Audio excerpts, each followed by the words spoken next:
Doctor, si se cae la cámara, se cae la señal, no se preocupe que puede ingresar rápidamente. Solamente por esta plataforma la estamos grabando, ¿listo?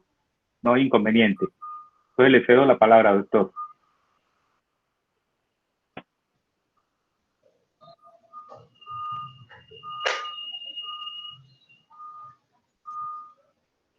No tiene audio.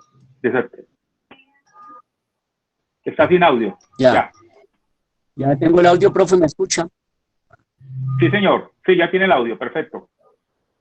Listo, profe, muy buenas tardes a todos los asistentes y a todos los profesores que posteriormente van a ver este video también, que no lo van a ver en vivo, pero que posteriormente lo van a acudir a mirar en la plataforma de Facebook o de YouTube. Me presento, mi nombre es Joshua Elaya Germano, yo soy perito experto en legislación educativa. Doctor, discúlpeme, perdón, doctor, hágame un favor, usted está por celular, ¿cierto? Sí, señor. Hágame un favor, entonces colóquelo en forma horizontal. Es que está, sí, señor, ¿Listo? Es que está la imagen torcida. ¿Lo tenemos Perfecto, así? Discúlpame, ahora sí, doctor, Bien. qué pena. Tranquilo, profe. Entonces, continúo mi presentación. Mi nombre es Joshua Elaya Germano. Soy experto como perito y como, digamos, un apoyo en asesoría jurídica en el tema de legislación educativa. Soy autor de 17 libros en el tema sociojurídico y de implementación en el ámbito escolar. Adicional a ello, he dictado 2.996 conferencias y soy autor de varios textos relativos a lo que tiene que ver con la ruta de atención, con el debido proceso, con lo que tiene que ver con el régimen sancionatorio y todo aquello que hace parte del debido proceso en el ámbito escolar. Adicional a ello, ostento los derechos de autor del manual guía de manual de convivencia escolar para ejemplo en los colegios tanto oficiales como privados desde el 2006. Desde el 2006 nosotros como empresa, Edúcate para Educar, mantiene una relación muy directa entre lo que tiene que ver con la parte jurídica, la parte de legislación y lo que tiene que ver con toda la asesoría, acompañamiento e intervención directa en los colegios, ayudando a los rectores, a los coordinadores, orientadores y profesores. La empresa para la cual trabajo, en la cual soy director nacional de pedagogía, tiene 4 abogados expertos. Nuestro abogado penalista experto es magíster en el derecho penal. Él es magíster y está optando por un doctorado. Es el doctor Delfín León Gómez. Está también la doctora Sandra Patricia Garcés Gómez. Ella es nuestra experta en todo lo que tiene que ver con contratación estatal. También es litigante en el derecho penal y también conoce el derecho civil. Es una persona absolutamente diestra en el tema del litigio. También nos acompaña el doctor Daniel Uribe Vargas.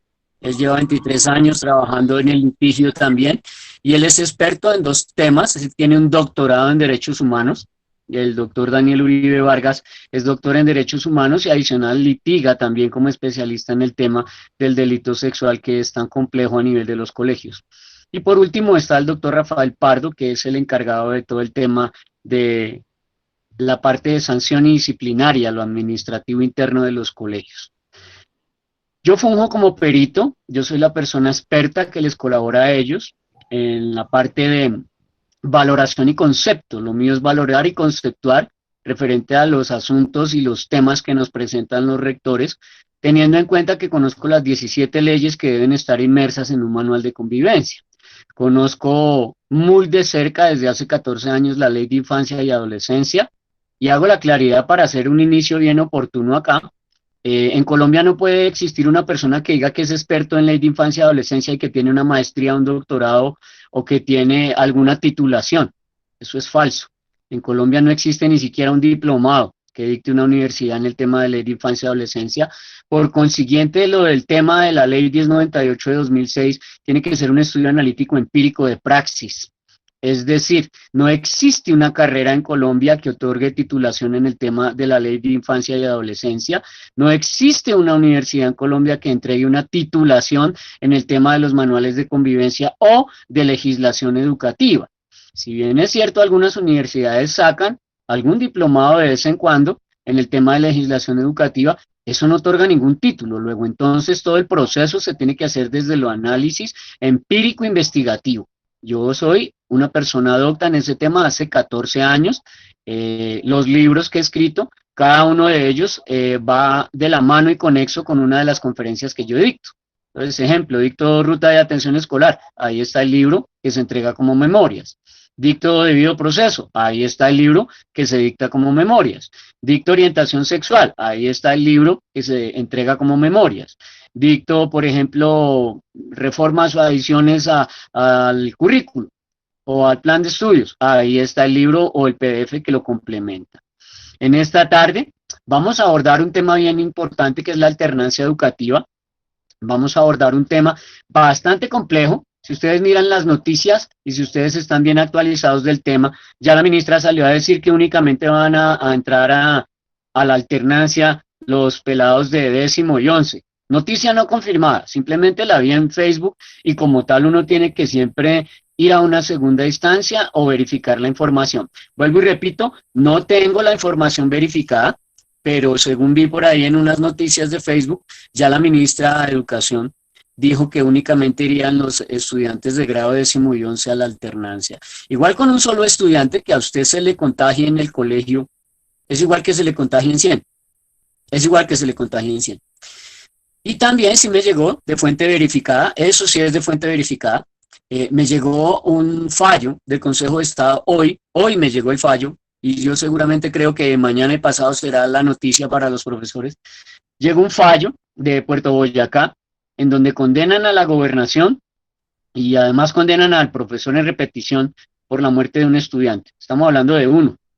Y son más de 230 millones de pesos. Más de 230 millones de pesos tiene que desembolsar la nación y obviamente le repetirá al docente que cometió la imprudencia. ¿Por qué le hago esta acotación y este apunte? Estamos hablando de 230 millones por un estudiante y si se contagian 100 en un colegio, ahí le dejo la perla para que usted la analice. Entonces es importante que usted tenga ese tema bien a la mano.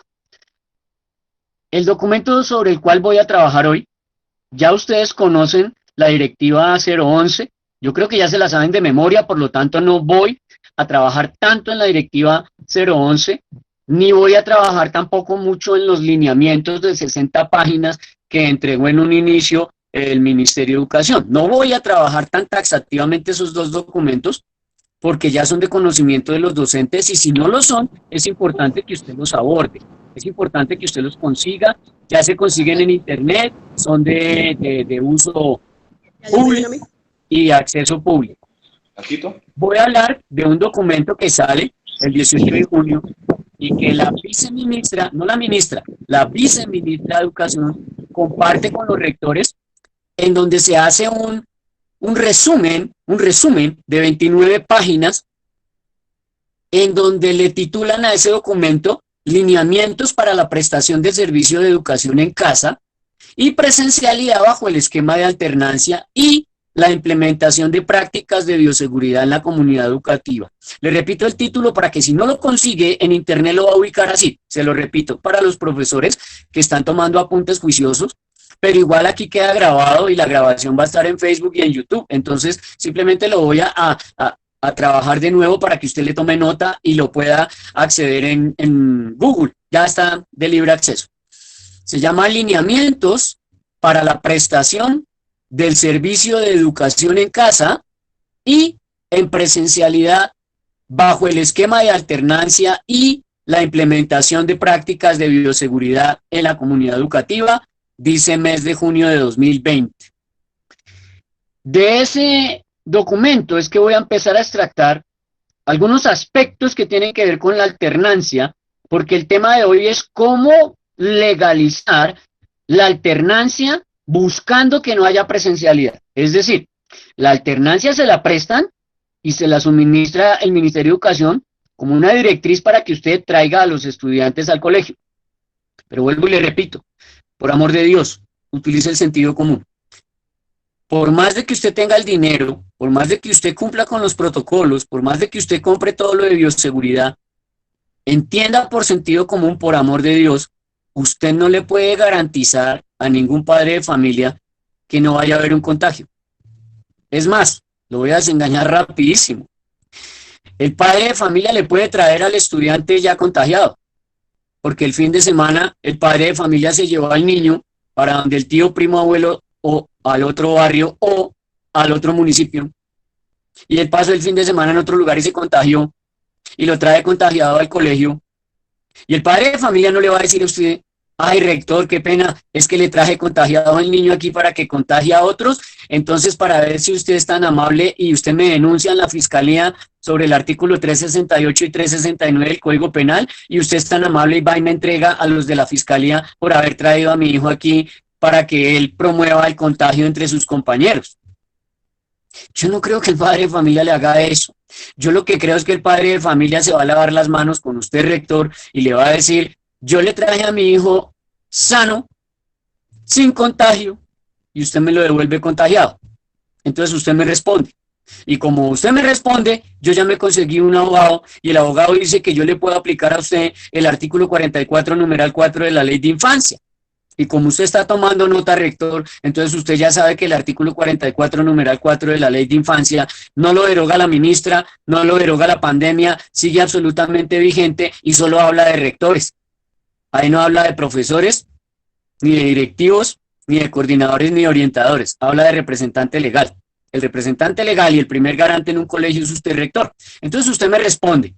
Eso dijo el abogado. Pero entonces después usted se pone a leer y analizar y va y mira el artículo 44, numeral 4 de la Ley de Infancia, y usted ve que ahí no dice solamente rectores. Ahí se encuentra usted con que responden todos y cada uno de los docentes de su planta o su planta docente frente al artículo 44, numeral 4 de la Ley de Infancia, y empieza a ver usted el problema. Luego el padre de familia, muy hábil, ya lo adoctrinó el abogado. Entonces el abogado lo adoctrinó y le dijo, y además usted le puede allá aplicar a ese rector el artículo 2347 del Código Civil, porque la ministra no deroga ese artículo, la pandemia no deroga ese artículo y nadie ha derogado ese artículo y usted sigue respondiendo. Y ahí sí, en ese artículo, cuando usted va y lo lee, mi querido rector, ahí sí va a leer usted, mi querida rectora, que el que responde es usted, en primera persona, y únicamente usted como rector o rectora. El artículo 2347 del Código Civil reza taxativamente que los directores de los establecimientos educativos responden por acción o por omisión, como terceros civilmente responsables, por los daños y perjuicios que le puedan suceder a la vida, la integridad y la dignidad, en este caso la salud de los estudiantes. Por ahí he escuchado yo algunas voces de rectores y profesores que salen con el cuento que está primero la educación que la salud. Quiero que se baje de esa nube. Quiero que se baje de esa nube. Usted no puede decir que es más importante la educación que la salud, porque cuando usted pondera en una balanza jurídico-constitucional supra, que es la Constitución, que está por encima de las normas y las leyes, artículo 04 de la Constitución, artículo 04 de la Constitución, usted no me puede venir a decir que el derecho a la educación es absoluto. El único derecho absoluto en Colombia se llama la vida porque no hay pena de muerte. El único derecho absoluto fundamental en Colombia es el derecho a la vida. El derecho a la educación no es absoluto, es un derecho deber. Más de 27 sentencias de la Corte Constitucional así lo reflejan. Es un derecho deber. Y si es un derecho que tiene deberes, pues no es absoluto, porque lo absoluto no tiene deberes, es absoluto. Ahora, la matrícula, para que usted se ubique, la matrícula es otro asunto que usted debe tener en cuenta de una manera muy precisa. La matrícula, dice la Corte Constitucional en la sentencia T de tutela 612 de 1992, la matrícula es un contrato civil y al matricularse una persona en un centro educativo, llámese privado o llámese oficial, da igual. Es una matrícula que se convierte en un contrato de naturaleza civil porque la matrícula en sí es un acuerdo de voluntades para crear obligaciones. Allí no habla de plata, no habla de dineros, no habla de pecunio. Entonces aplica el contrato civil que genera una voluntad para crear obligaciones, tanto en el colegio oficial como en el colegio privado. ¿Por qué le digo esto? Porque resulta que los estudiantes se matricularon fue en presencial, o la matrícula que usted le firmó rector o rectora a esos estudiantes fue modalidad presencial.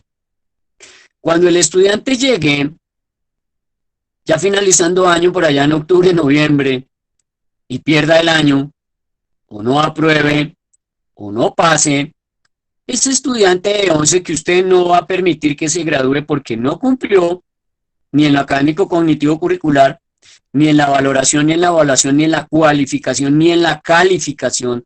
Escúcheme bien, hablé de los dos. Quali de cualidad, cualificación, en donde usted cualifica los talentos, aptitudes y capacidades del estudiante. Y calificación es que me cumple con todos los cánones de exigencias que yo le estoy brindando a través del sistema institucional de evaluación educativa. Cuando no me cumpla eso y pierda el año, va a venir papi y papi le va a meter su demanda al rector y le va a abrir un disciplinario en procuraduría. Porque papi matriculó a su hijo presencial, pero hijo está perdiendo el año virtual. Y resulta que virtual en Colombia no está legislado. En Colombia no está legislado y no existe por ningún lado la educación virtual. Yo no sé de dónde se inventan educación virtual, porque legislada en Colombia, en la ley 115 del 94 no existe. En el decreto 1075 de 2015, que es el compendio, que es la unificación de todas las normas educativas en Colombia, tampoco existe la educación virtual. La educación virtual para bachillerato o para secundaria básica, preescolar y primaria o básica primaria no existe. Existe educación virtual para las universidades, pero para usted, mi rector, mi rectora, no. Entonces, papi matriculó en presencial, pero hijo perdió el año o hija perdió el año o no aprobó en virtual. Entonces van a venir las demandas bien bonitas para el rector y para la rectora y para ese consejo directivo. O la situación número 2, usted rector o usted rectora, de una manera irresponsable, de una manera cándida, usted va y firma un diploma, un acta de grado y unos certificados de grado 11, aseverando que estuvo en la modalidad presencial, cuando esto es mentira.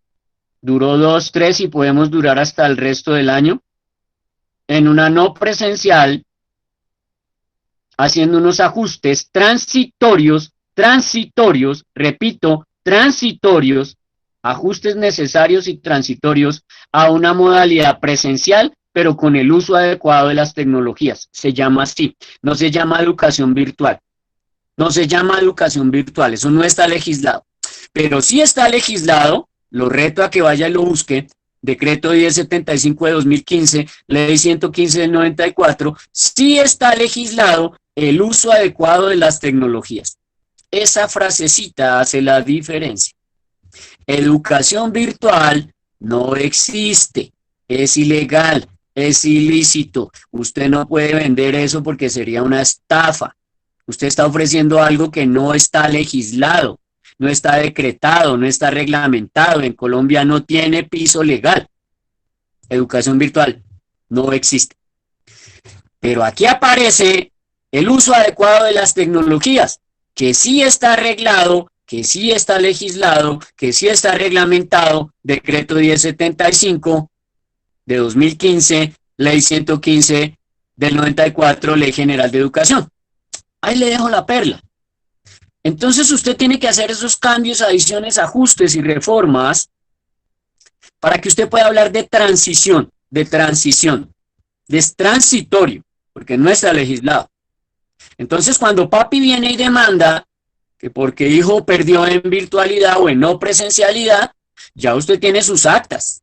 Y usted le dice, no señor, a usted se le notificó por parte del comité de convivencia, consejo académico y consejo directivo, que pasábamos transitoriamente de una modalidad presencial, que está legislada, y que el artículo 87 de la ley 115 del 94 otorga legalidad a esa matrícula en presencial, pasamos a otra por los decretos del presidente.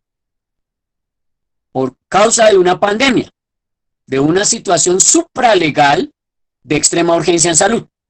Luego esos dos decretos nos permiten transicionalmente hablar de educación no presencial. Y aquí la tenemos. Entonces, se cae la demanda de PAPI y se cae la solicitud de pliego de cargos en investigación en Procuraduría que instaura PAPI y el abogado. Y usted se cura en salud. Pero todo ello obedece a un debido proceso y a seguir estrictamente un conducto regular. Luego entonces, el 9 de junio nosotros dijimos, en un Zoom que se hizo el 9 de junio pasado, le aclaramos a más de 478 profesores en vivo y después tuvo más de 8.300 reproducciones ese video en YouTube. Le aclaramos a los rectores y a los coordinadores que tienen que hacer unos ajustes, adiciones y reformas al currículo, porque no es lo mismo matricular en presencial que perder el año o aprobar el año en no presencial utilizando adecuadamente las herramientas tecnológicas o el adecuado uso de la tecnología. No es lo mismo. No es lo mismo que usted entre a comprar 100 pesos de pan y salga con 100 pesos de leche. No es lo mismo. Y jurídicamente tampoco es lo mismo porque no se contrató eso, porque sencillamente ese matriculó fue para presencial y pierde el objeto de esa matrícula cuando usted me está hablando de lo no presencial. Pierde el objeto del contrato. Se desvirtúa el objeto del contrato y entonces hay un problema jurídico legal. Usted está matriculando para presencial, pero usted está dando una acreditación en no presencial y entonces hay un vicio oculto, vicio oculto, vicio oculto. Usted matriculó presencial, pero ellos estuvieron unos meses allí en no presencial y usted no ejecutó los cambios, adiciones, reformas y mejoras al currículo, al plan de estudios, al sistema institucional de evaluación educativa y usted no puso en trabajo, en desarrollo, no materializó un plan de mejoramiento. Cuando no materialice ese plan de mejoramiento le van a caer los papás, porque ellos tienen derecho a conocer ese plan de mejoramiento, no el del año pasado, sino ese plan de mejoramiento que usted va a activar ahorita por efecto de la pandemia, que es su obligación de ley, su obligación de ley. Les recuerdo que ustedes, la gran mayoría de los que están aquí en este Zoom, y seguramente la gran mayoría de los que verán esta grabación después en Facebook o en YouTube, son profesores oficiales, o sea, empleados públicos, y que cuando usted no cumple la ley, ni lo que la ley le obliga, le cabe una investigación penal. Se llama prevaricato por omisión, 414 del Código Penal. Prevaricato por omisión. No cumple lo que la ley le obliga y se va a meter en problemas. Mejor se cura en salud. Por otro lado, volvemos al documento que inicialmente le comenté, y lo primero que yo leo en ese documento, cuando usted lo consiga ya en Google se va a dar cuenta, habla de los responsables, y pone como responsables a los gobernadores, a los alcaldes, a las secretarías de educación, a las secretarías de salud territoriales, y por supuesto a las instituciones educativas oficiales y no oficiales. Por ningún lado resalta la responsabilidad del Ministerio de Educación, por ningún lado. Le dejo esa perla como para que la investigue. Entonces ahí usted va a tener un problema que tiene que empezar a analizar. En ese mismo documento, el documento se hace unas preguntas y el mismo documento las resuelve. Supongo yo, asumo yo, presumo que el documento obedece a muchas voces de rectores, orientadores, coordinadores que escribieron al ministerio y ellos empezaron a recapitular y a reconsiderar lo que está haciendo ahorita la ministra. Se lo celebro, se lo celebro. Es lo mejor que puede hacer. La ministra no puede estar improvisando con la vida de los estudiantes ni de los docentes. Le celebro y gratifico mucho que la ministra en este momento diga, solamente van a ir los de 10º y 11. Ya después, en unas semanas veremos que dice, ya no irán tampoco los de 10º y 11. Primero porque se inventaron el día sin vida, el día sin IVA. Y ya veremos los contagios que se desprenden de ahí. Ya veremos cuántos contagios se desprenden de su tal día sin vida, de su viernes sin vida, del cual se burlaron de manera internacional muchos países. Vamos a ver cuántos contagios salen de ahí y ahí empezaremos a hablar de estadísticas. En ese documento dice, ¿qué es la alternancia? Es la pregunta.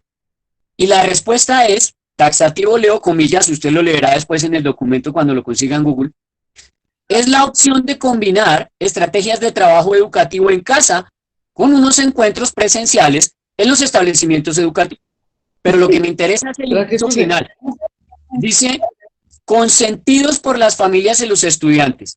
Desde el 8 de junio, que nosotros hicimos ese Zoom, en el 8 de junio yo le decía a los profesores que asistieron más de 478 en vivo, yo les decía, mire, la ministra no es la que decide quién va al colegio o no, el presidente no decide quién va al colegio o no, la Secretaría de Educación no decide quién va al colegio o no, lo dije en ese Zoom y lo repito hoy. Lo deciden los padres de familia que ostentan la patria potestad. Patria potestad que para que ustedes que están tomando nota, profesores juiciosos, la patria potestad está allí en el artículo 288 del Código Civil. También la patria potestad se encuentra en el artículo 18 de la Ley de Infancia y también la patria potestad se encuentra en el artículo 39 de la Ley de Infancia. Lo repito, artículo 288 del Código Civil, artículo 18 y 39 de la Ley de Infancia. Luego, si ellos son los que ostentan la patria potestad, los que toman la decisión de que sus hijos vayan o no al colegio, son los padres de familia. No el ministerio, no la ministra, no el presidente, no el rector. Usted puede alistar todo, que los kits de bioseguridad, que el alcohol, que los salones, que el ejército de aseadoras que usted va a tener que poner todos los días a asear el colegio apenas se vayan los pelados. Ese ejército de aseadores y aseadoras que usted va a tener que tener diario para que desinfecte el colegio, las aulas, los pupitres, los salones, el comedor, los pasillos. Todos los días. Pero usted puede tener todo eso listo y los padres de familia no van a mandar a sus hijos. Yo no mandaría a mi hijo a una lotería. No mandaría a mi hijo de 11 años a la lotería de ver si se contagia o no. Se puede contagiar en el camino, se puede contagiar en la ruta, se puede contagiar en el bus, se puede contagiar jugando con el amiguito, se puede contagiar en el regreso a la casa, se puede contagiar en el fin de semana con los amigos y los vecinos y la prima, tía, abuela. Nadie en el mundo en este momento puede garantizar que no haya un contagio, a menos que usted posea la vacuna. Y la gente a veces es obtusa, por no decir la palabra ignorante. La gente es obtusa, la gente es tan ilusa que cree que porque ya salió la vacuna, entonces ya todos están vacunados. No, una cosa es que salga la vacuna, otra cosa es que vengan y los vacunen, otra cosa es que el virus no mute y que esa vacuna sea efectiva. Y adicional a ello, ¿cuánto vale la vacuna? ¿Cuánto se va a demorar? ¿Y cuándo los van a inyectar? La gente cree que porque en las noticias sacan que ya avanzó Italia, que ya avanzó China con la vacuna, ya estamos vacunados. Es lo mismo que hablar de las supuestas pruebas. Y yo lo decía en un Zoom anterior. Usted va y se saca la prueba. Sí, señor. Lo felicito, se hizo la prueba. Se la van a entregar a usted en 3 días. Pero lo que usted no sabe es que cuando se tomó la prueba usted estaba negativo. Y apenas se subió al taxi o se subió al bus de regreso a su casita, se contagió. Se contagió cogiendo las varillas o el manilar allá de la puerta o bajándose le puso la mano donde estaba el virus y después se la pasó a la cara.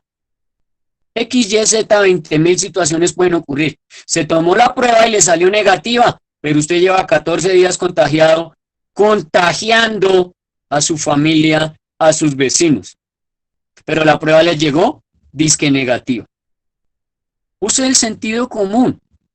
Es el menos común de los sentidos, pero úselo. Si usted analiza lo que le acabo de decir, ¿de qué le sirve su tan aclamada prueba? Sirve para legalizar los 90.000 pesos que vale esa prueba. El que me entendió, me entendió. Y usted le va a hacer la prueba todos los días a los estudiantes. Y le va a hacer la prueba todos los días a los profesores. Y le va a salir negativa, pero no se puede contagiar ahí adentro. O sea, usted no tiene tampoco profesores de 60 años para arriba que tienen enfermedades base, que también lo dijimos en el Zoom del 9 de junio, cómo va a ser el ministerio con los profesores que tienen más de 60 años de enfermedades base, sufre del corazón, sufre de los pulmones, cardiorrespiratorio, sufre de un cáncer, tiene una diabetes mellitus. ¿Qué van a hacer? Ahora, más del 23.7%, cifras del mismo ministerio, 23.7% son profesores mayores de 55 años. ¿Qué van a hacer con ellos? ¿Los van a echar? Eso no tiene ¿Les más van a volumen. cancelar el contrato? ¿Les van a quitar la plaza? ¿Qué van a hacer? Entonces usted tiene que empezar a analizar de una manera coherente y consecuente el discurso para saber en dónde está metido usted.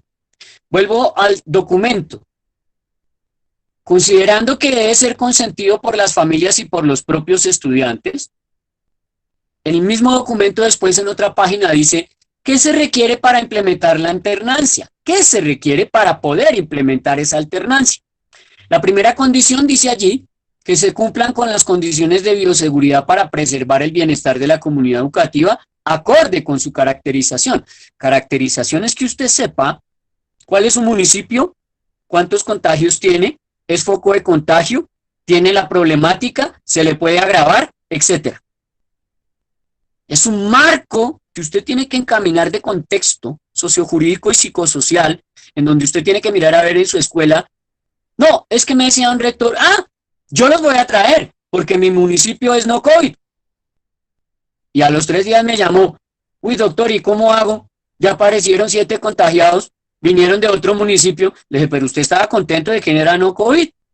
No dijo que era no COVID y que ahora sí los va a mandar al colegio de chévere a asistir, que porque no pasaba nada, porque era municipio no COVID, y ahora 3 días después usted viene y me dice que vinieron unos familiares de otros familiares de allá de su municipio y que ya hay 7 contagiados en 3 días. ¿Al fin qué? No, doctor, es que ahora sí no sé qué hacer. Le digo, tan chévere. Ahí es donde usted tiene que utilizar el sentido común. El hecho de que su municipio sea no COVID no significa que no vaya a haber contagio. A la larga yo quiero que usted entienda algo que la gente quizá no quiera aceptar. Del coronavirus o COVID-19 nos vamos a contagiar todo el mundo. No importa cuándo. Aquí yo no le estoy diciendo cuándo. Importa es que todos y cada uno, ustedes y yo, nos vamos a contagiar.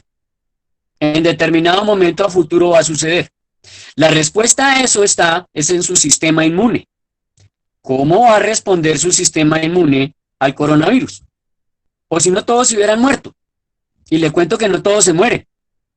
Muchos pueden pasar esa pesadilla de largo y decir sobreviví al COVID o sobreviví al coronavirus. ¿Dónde está el secreto? En su sistema inmune, en la alimentación que usted lleve. Esa es la vacuna por ahora. La vacuna por ahora, aunque no lo crea, es su sistema inmune. Es la alimentación. Es dejar de estar tan estresado, si puede, dejar de trasnochar tanto, si puede, dejar de escuchar tantas noticias fatídicas, oscuras, pesimistas, si puede, y elevar sus defensas. Esa es la única vacuna que existe ahorita. Vuelvo al documento. En el segundo punto, dice, definición por parte de directivos y docentes del ajuste del plan de estudios. Cuando le dicen a usted que tiene que definir como directivo y docente el ajuste del plan de estudios, pues le están hablando a usted que tiene que hacer unas modificaciones, ajustes, reformas y adiciones al plan curricular o al currículo o al plan de estudios y al sistema institucional de evaluación educativa, porque no es lo mismo estar en presencial que estar usando la presencialidad con una diferenciación, con el uso adecuado de las tecnologías. Entonces téngalo en cuenta allí. Ahora, tiene que tener en cuenta usted otros factores. En el mismo documento hacen la pregunta. ¿El 1 de agosto todos los estudiantes vuelven a clases presenciales? Esa es la pregunta. Entonces ya la ministra dio una respuesta hoy. Por eso tengo que ser coherente. Este documento es del 18 de junio. Entonces no mal comprenda, no malentienda y no interprete mal usted lo que estoy diciendo. Yo me estoy rigiendo por un documento que salió el 18 de junio. Pero ya hoy en vivo, aquí usted y yo sabemos que la ministra salió a los medios a decir otra cosa. Entonces, lo que quiero es que contextualice, no que después diga usted que yo di una mala información. O sea, tenga en cuenta las dos informaciones. La que está escrita en este documento de 29 páginas, ¿sí? Y la que sale a decir hoy la ministra, diferencial a esta. En el documento, ¿qué dice? Que el 1 de agosto no es una fecha obligada, que el 1 de agosto es una referencia que permite a las administraciones territoriales, a las secretarías de educación y a las instituciones educativas adelantar las gestiones tendientes a la planeación y alistamiento de las condiciones pedagógicas y de bioseguridad que serán necesarias para organizar el servicio educativo en cada territorio, con la posibilidad de activar la opción de presencialidad cuando las autoridades territoriales y sanitarias locales así lo indiquen. Cuando le habla de autoridad territorial, ya sabe usted quién es, Secretaría de Educación Certificado Municipal. Y sanitarias locales, pues Secretaría de Salud. Entonces ellos son los que toman, digamos, como la vocería para decirle a usted si sí o no. Luego trae una gráfica, usted la verá cuando el documento lo encuentre, y si no buscaremos la posibilidad aquí de que el profe nos ayude y yo se lo envío al correo al profe y el profe lo multiplique con los asistentes, o lo coloquen en un lugar ahí en Facebook o en el YouTube donde la gente lo pueda visualizar en un link o en un adjunto. Ahí buscaremos la estrategia. O usted me lo solicita a mí a través del teléfono, yo después doy el teléfono al final. Aparecen 4 lapicitos y el primero habla de realidad territorial. Realidad territorial, ¿por qué? Porque no es lo mismo el contagio en Casanare que en Barranquilla o en Bogotá. No es lo mismo el contagio en Cartagena que en Villavicencio. Y no es lo mismo el contagio en el Chocó que en el Baupés. Entonces tiene que haber una realidad territorial, psicosocial y socioeconómica en donde usted determine ese contagio cómo está en su territorio. El segundo lapicito habla de una evolución de la pandemia. El viernes pasado tuvimos la mayor cantidad de muertes desde que empezó esta situación. 95 muertes en un día. 95 muertes en un día. Y tuvimos el mayor índice de positivos en contagio. 198 el viernes pasado. Hoy estamos a 24 de junio del 2020. 24 de junio del 2020. Son las 4:14 de la tarde, para que quede en el registro del audio y del video, que estoy hablando del viernes pasado. O sea, muy cerca, absoluta, total y radicalmente cerca de un contagio que se está elevando en unas magnitudes que no teníamos previstas. Y espérese los contagios que se van a desprender de su día sin IVA, de su maravillosa idea del día sin IVA. No tenían plata para mercado, pero se gastaron 5 billones de pesos. Y con pañoletas rojas en las ventanas. Y no tenían plata para mercado, pero compraron 5 billones de pesos. Para que usted se saque ideas. El tercer lapicito habla del consentimiento de las familias, de lo que yo le hablaba todo el tiempo, la patria potestad, la patria potestad, la patria potestad. Y el cuarto habla del asentimiento de los estudiantes, pero tengo que hacer una claridad jurídico-legal acá. No se puede hablar del asentimiento de los estudiantes menores de 14 años porque no lo tienen. El artículo 139 de la Ley de Infancia y Adolescencia, el artículo 139 de la Ley de Infancia y Adolescencia no habla del asentimiento o consentimiento de menores de 14 años porque no tienen libre albedrío, no tienen el libre desarrollo de la personalidad que les otorga el artículo 16 de la Constitución. Solamente hasta los 14 años en adelante es que incluso la niña puede decir yo me voy de la casa, yo me largo y yo me emancipo. Y se va con 3 testigos a una notaría y viene y le dice al notario me largo de mi casa, ya no le obedezco a mi mamá y yo me voy a ir a vivir con mi novio de 49 años. Porque ya tengo 14 cumplidos y me emancipo. Y la jurídica legal de ahí, de la notaría, tiene que aceptarle esa emancipación porque tiene los 3 testigos y está cumpliendo, pues obviamente con los requisitos y las exigencias de ley.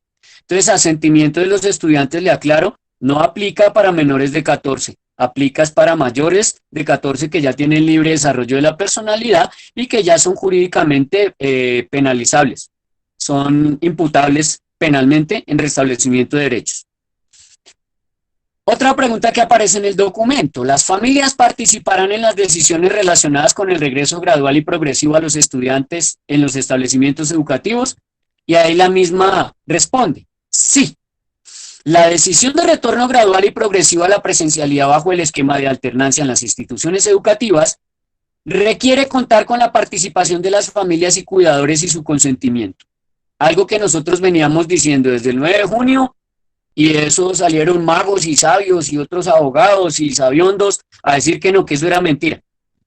Y ahora viene el Ministerio de Educación en esta aclaración y dice que no era mentira, que tenemos la razón. Usted saque sus propias conclusiones y tome lo bueno y deseche lo malo. En el capítulo 3 de orientaciones, en ese mismo documento, dice: orientaciones en la gestión pedagógica para el regreso gradual y progresivo bajo el esquema de alternancia. Y en la primera grafiquita de la fase de planeación y alistamiento, dice allí que es fundamental considerar, segundo inciso, usted lo va a encontrar en la página y lo va a leer, segundo inciso, de la fase de planeación y alistamiento. Dice: revisión curricular y adecuación del plan de estudios. Revisión curricular y adecuación del plan de estudios. O sea que sí le toca a usted hacer cambios, adiciones, reformas y mejoras a ese plan de estudios y al currículo. Y por obvias razones, si usted va a adicionar, mejorar o cambiar o flexibilizar el currículo, obviamente tiene que flexibilizar el sistema institucional de evaluación educativa, por amor de Dios. No va a seguir usted exigiendo lo mismo que exige en presencialidad. No va a poder, de ninguna manera. Dice allí que es lo pertinente a las características de los niños, niñas y adolescentes, jóvenes y familias, de acuerdo a sus necesidades, con la coherencia interna de la propuesta y una viabilidad de las condiciones para materialización efectiva. Partiendo de ese punto, entonces usted define unas estrategias pedagógicas que unifiquen el proceso de enseñanza-aprendizaje, pero tiene que hacer los cambios, adiciones y reformas para poder legalizar ese paso gradual. Ese paso gradual. Ahora, adicional a ello, en el siguiente gráfico, o sea, la segunda página de la fase de implementación y seguimiento, habla de un acompañamiento a las secretarías de educación que le tienen que realizar por ley a los directivos docentes en la formalización de las decisiones referidas a la reorganización, dice ahí, del plan de estudios y el ajuste del sistema institucional de evaluación educativa a través del consejo directivo y académico. Lo mismo que dijimos desde el 9 de junio, vinieron y lo dijeron el 18 de junio y nos dieron la razón. Cuando muchos salieron a criticar y a decir que no, que eso no se necesitaba cambios, que eso era lo mismo presencial que virtual y que eso no hay que cambiar nada, que eso es un negocio, dijeron por allá algunos rectores. Pues, ¿qué le dirán entonces ahorita a esta directiva resumida de directrices y de lineamientos del Ministerio de Educación, que también es un negocio? Y van a decir que no la van a cumplir, que ellos se sustraen de cumplirla y que eso no puede ser tomado como un prevaricato por omisión. No sé qué efecto vinculante de ley le hallen a una directiva de estas. Aclaro, lo dejo en el audio como registro. Desconozco totalmente cuál es la fuerza vinculante de ley que tienen estas directrices y esos lineamientos. Lo desconozco. Envíele un derecho de petición al Ministerio de Educación y pregúntele que cuál es la fuerza vinculante de ley que tienen las directivas 11, 12 y sus demás lineamientos que han sacado. Y allí usted tendrá, pues, una respuesta del Ministerio de Educación desde su oficina jurídica, que es a quien usted le tiene que creer. Usted a mí no me crea. Usted lo que yo le digo, tome lo bueno y deseche lo malo. Porque yo no tengo la verdad absoluta. Pero usted sí puede mandar un derecho de petición allá y lo que le diga la Secretaría Jurídica, eso es. No es lo que yo le diga, ni lo que le diga otro abogado, ni un sabio mago allá de la pedagogía, no. Es lo que le diga la oficina jurídica. Ellos son los que brindan los conceptos, que tienen una fuerza vinculante, porque es del Ministerio de Educación, son sus superiores directos. Yo no soy su superior directo. Yo solo emito un criterio, usted toma lo bueno, desecha lo malo, pare de contar. Yo me estoy basando en un documento que presumo genuino del Ministerio de Educación Nacional. Y con base en ese documento genuino, yo presumo interpretación que le brindo. Y usted toma lo bueno y usted desecha lo malo. Ahora, en la tercera gráfica de la fase de implementación y seguimiento de este documento de 29 páginas, habla de una evaluación del contexto del sistema institucional de evaluación de los estudiantes. Una evaluación del contexto de ese sistema. O sea que sí tiene usted que ajustar, adicionar y reformar el sistema institucional de evaluación educativa. Y luego viene hablando de la vigencia de los ajustes transitorios a ese sistema de evaluación educativa. Entonces dice que esos ajustes estarán en cabeza del Consejo Directivo con las orientaciones del Ministerio de Educación Nacional. Entonces yo me pregunto, paremos ahí un segundo, voy a hacer una aclaración. Usted tome lo bueno y deseche lo malo. Voy a hacer una aclaración. ¿Cómo así que los ajustes del sistema institucional educativo en la evaluación, estoy hablando de la evaluación, o sea, CIEE, Sistema Institucional de Evaluación Educativa?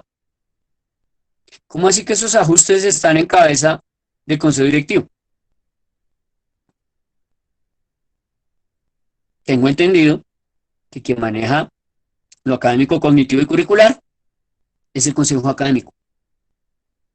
Y que el Consejo Académico le emitiría un concepto como órgano consultor, porque es un órgano consultor. El Consejo Directivo no se manda solo, no es un loco que habla solo para mí. ¿Y qué hacemos, Consejo Directivo? No, pues no sé, Consejo Directivo. ¿Y qué se te ocurre hacer hoy? No, hoy vamos a planificar, Consejo Directivo. Ah, bueno, Consejo Directivo. ¿Y aprobamos? Sí, aprobamos, Consejo Directivo. O sea, un loco hablando solo. El Consejo Directivo no es un loco hablando solo. Tiene 2 órganos y hasta 3 consultivos. Uno que es la Asamblea de Padres de Familia. 2, que es el Consejo Académico. Y 3, el Comité de Convivencia Escolar. A esos 3 le tiene que consultar. Y ahí sí toma una decisión. Cierro mi paréntesis, ahí le dejé la inquietud como para que usted reflexione. Adicional a ello, dice allí que tienen que implementar estrategias para recoger las evidencias del trabajo elaborado en casa para poderlo elaborar. Implementar estrategias para recoger evidencias. ¿Traduce ir a las casas? ¿Traduce recibirlo por correo? No sé qué traduce, pero sería importante que usted se averigüe. Ahora, en el siguiente gráfico de ese documento, en la fase de implementación y seguimiento, tiene un título que dice: se recomienda ajustar los criterios de evaluación y promoción. Se recomienda ajustar los criterios de evaluación y promoción. Habla para los niños de grado 5 de básica primaria, que van a pasar a primero de bachillerato, y habla para los niños de grado 11, que se van a graduar del colegio, a los cuales usted le toca ajustar los criterios de evaluación y promoción, porque se matricularon presencial y usted los va a graduar no presencial. Vicio oculto. Vicio oculto, jurídicamente. Adicional a ello, ya cierra este documento, pues del extracto que yo le hice de 29 páginas, no vamos a abordar las 29 páginas por obvias razones de tiempo, pero le extracté lo mejor, que es lo más importante. En la última gráfica de fase de implementación y seguimiento, habla del diseño e implementación de un proceso de actualización para enriquecer la práctica docente y de unas estrategias de apoyo a los estudiantes que presentan dificultades de aprendizaje. Allí es donde usted tiene que empezar a mirar cómo va a cualificar y calificar y valorar a los estudiantes que no tienen computador o que no están asistiendo a clase. ¿Cómo va a diferenciar usted el estudiante vago irresponsable que tiene el computador, tiene las guías, tiene toda la parte académica curricular, pero no le da la gana conectarse a clase? Y hacer la diferenciación clara, precisa y taxativa del estudiante que realmente no tiene computador, no tiene conectividad, no recibe las guías, es rural, está en otro lugar, los índices de contagio son altísimos y no puede acudir. ¿Va a perder el año? Entonces no me pregunte a mí. Para eso usted sabe cómo se eleva un derecho de petición y se lo envía allá a calidad educativa del municipio. Señores, calidad educativa del municipio. Un estudiante que no asiste a clases porque no tiene computador, porque no tiene conectividad, porque no tiene ningún sistema, pierde el año? ¿Bajo qué condiciones y cómo lo hacemos? Y el estudiante vago y responsable, que sí sabemos que tiene el computador, que sí sabemos que tiene el teléfono, que sí recibe las guías, que sí recibe los trabajos, pero nunca entrega nada, porque ya llamamos al papá y verificamos, ¿pierde el año? Y entonces la respuesta se la tiene que dar la Secretaría de Educación y usted ya tiene un ente certificado que le está diciendo por dónde sí y por dónde no, para que no se metan problemas, en tutelas, en discusiones y en situaciones que lo van a enredar. Para incluirme en el segundo acápite, vamos a hablar de cómo lograr que no haya presencialidad. ¿Cómo lograr que no haya presencialidad? Vuelvo y le reitero. Le voy a dar unas pautas, unos elementos, unas herramientas, unas estrategias que usted va a meter allí en una cajita en donde usted va a empezar a trabajar ese proceso en conducto regular y en debido proceso para que los estudiantes no vayan a presencialidad. Porque eso es un gobierno herodiano, de Herodes. ¿Sí se acuerda quién era Herodes, no? Mandó matar a todos los niños. Ese es Herodes. Un gobierno herodiano es este. Este es un gobierno herodiano que protege a los borrachos porque no ha abierto los bares, no ha abierto los bailaderos, no ha abierto los prostíbulos, no ha abierto los casinos, ni los juegos de azar. O sea, está protegiendo a los borrachos, que son los que generalmente visitan esos sitios, del enocinio, de divertimento, del azar. O sea, protege a los borrachos, pero manda a los niños al colegio. Gobierno herodiano. Protege más a los borrachos y quiere mandar a nuestros niños a contagiarse. Ahí le dejo la inquietud. Lo primero, retomo lo respectivo a los recursos y las obligaciones de cuidado que usted tiene, profesor. Usted, profesor, educador, orientador, tiene una obligación de ley que no ha mermado, que no mengua y que no ha desaparecido por efecto de la pandemia. No ha desaparecido. Esa obligación de ley se llama el deber de cuidado, que está en el artículo 44, numeral 4 de la Ley de Infancia, que no dice cuidarlo o garantizarle la mitad o tres cuartos, dice 100% garantizarle la vida, la integridad y la dignidad. Usted verá si de verdad usted es capaz de garantizarle 100% la vida, la integridad y la dignidad a un menor en el ámbito escolar. Usted verá. El artículo 18 de la Ley de Infancia, que dice que usted puede cometer el delito de maltrato infantil, artículo 18 de la Ley de Infancia. Cuando usted incurre en omisión, descuido y trato negligente. Omisión, sabe que no le puede garantizar la vida, la integridad y la dignidad. Descuido, no toma todas las precauciones de bioseguridad y no le puede garantizar la vida, la integridad y la dignidad.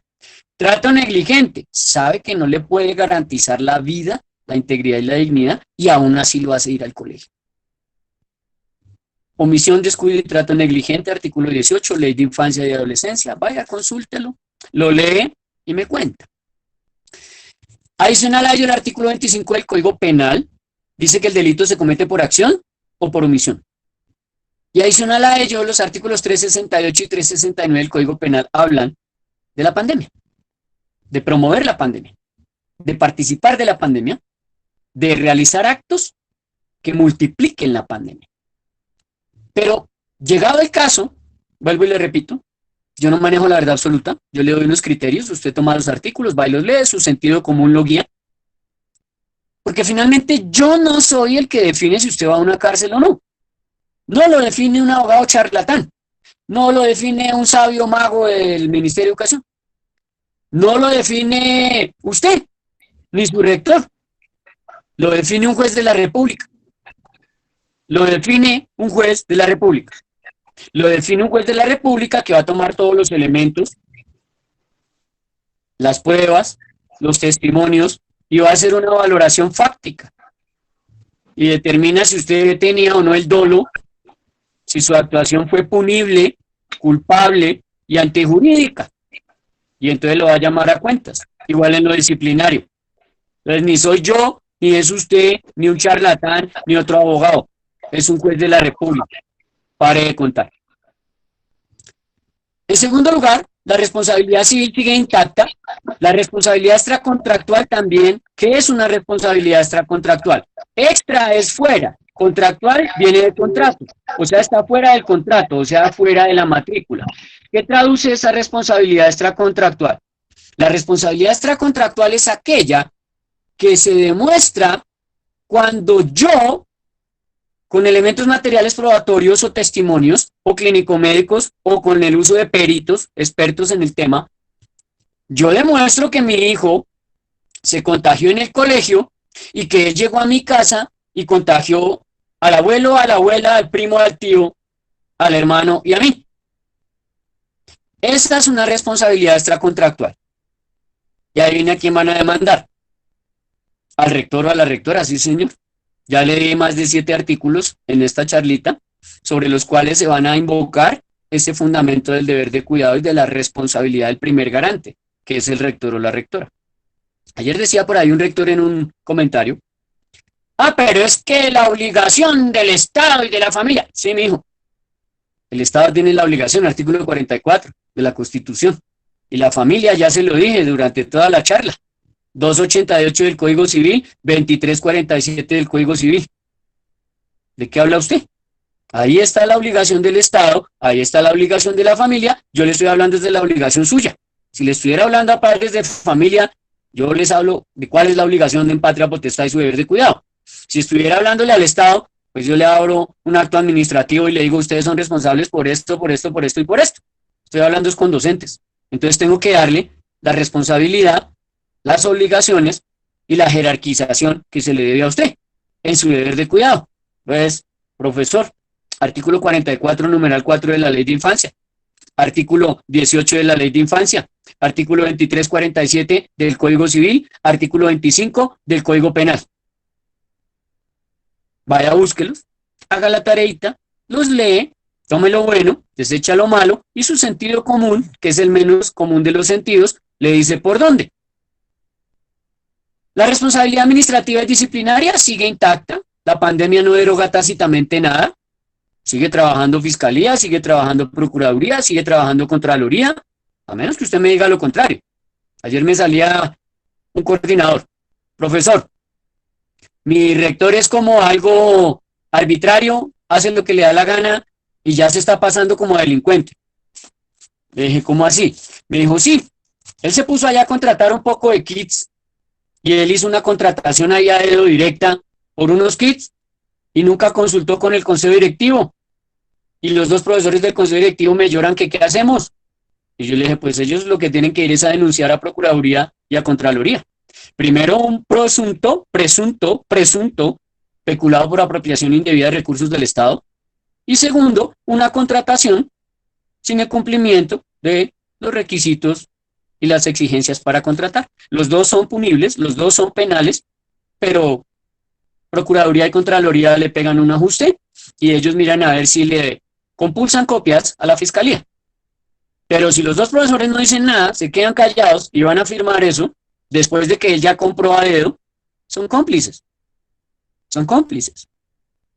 Entonces usted verá si comete el delito por acción o por omisión. En este caso se llama omisión impropia.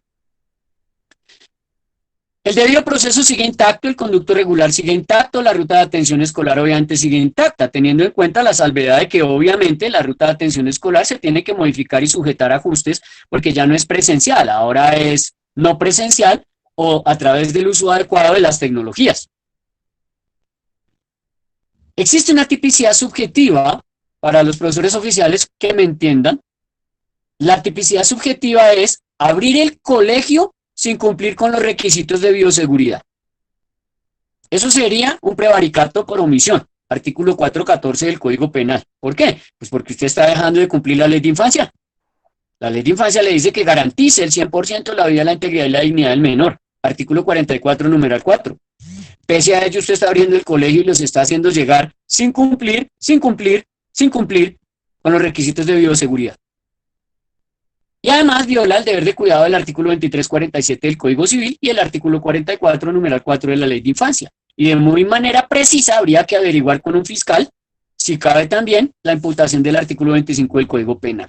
Vuelvo, le repito, tome lo bueno y deseche lo malo. ¿Cómo se escabulle usted? ¿Cómo se escapa de esa responsabilidad? Porque viene el papá y denuncia, no, es que profesor, yo lo demando es a usted porque usted es el profesor de mi hijo. A mí el rector me invita a tomar cerveza y es amigo de la casa y es vecino del barrio. Yo lo voy a denunciar es a usted. Entonces usted le dice, no, yo como profesor de matemáticas recibí a su alumno en el aula por orden del rector y el rector a su vez por orden de la Secretaría de Educación y la Secretaría de Educación supongo que por directrices del ministerio. Luego yo me eximo. Bueno, ¿y cómo se va a eximir? Pues por el artículo 32, numeral 4 del Código Penal. El artículo 32, numeral 4 del Código Penal para los que están tomando nota. Usted va a alegar que usted está obedeciendo una orden legítima porque la orden viene de la Directiva 011 y de sus demás anexos, que además viene de una autoridad competente, o sea que viene directamente del Ministerio de Educación y que fue emitida con formalidades legales, o sea que viene en una directiva que fue firmada por una ministra y de un Ministerio de Educación que es la cabeza del ente educativo. Y usted gracias a eso, artículo 32, numeral 4 e incluso numeral 5, los puede buscar en Google, artículo 32, numeral 4 y numeral 5 del Código Penal, usted se puede eximir. Entrando a la parte que nos interesa ya para ir cerrando la intervención. Flexibilizar el currículo y el plan de estudios y el sistema institucional de evaluación educativa a través del plan de mejoramiento, porque está ligado y conexo al sistema institucional de evaluación educativa para los profesores que están tomando nota. Tome nota, por favor.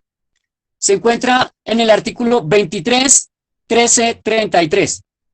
Artículo 23, 13, 33 para los establecimientos educativos de régimen controlado. Artículo 23, 13, 33, obviamente del decreto 1075 de 2015. Decreto 1075 de 2015. Y para los demás colegios que no están en régimen controlado, es decir, los oficiales, está el artículo 23, 33, 33. Artículo 23, 33, 33, obviamente del decreto 1075 del 2015, que en su numeral 5,